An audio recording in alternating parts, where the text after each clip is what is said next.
easy guide papuntang Maday Stream. So, punta lang kayo ng Tai Shui Hang MTR Station. Tapos, exit kayo sa B. Baybayin nyo yung exit B, pa kaliwa. And then, may makikita kayong hagdan paakyat sa left side. Pagdating nyo sa dulo, akyatin nyo yung hagdan. And then, may makikita kayong pavilion.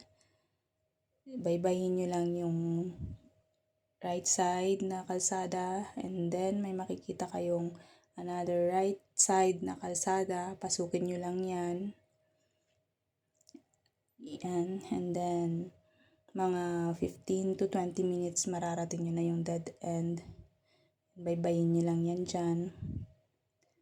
Hanggang marating nyo yung hagdan doon. Ganda ng ng kalsada, 'di ba? Ganda yan dyan. And then pag narating nyo na yung dead end, akyatin nyo lang yan, mag-over the bakod kayo dyan. Basta walang bantay. Yan. Akyatin nyo lang yan kahit may harang. Konting akyat. Tas makikita nyo yung daan pa kaliwa.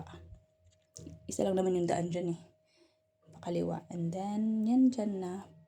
Konting lakad. Tapos maririnig nyo na yung lagaslas ng tubig.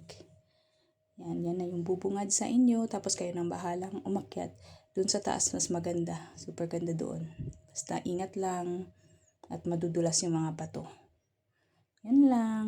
Thank you.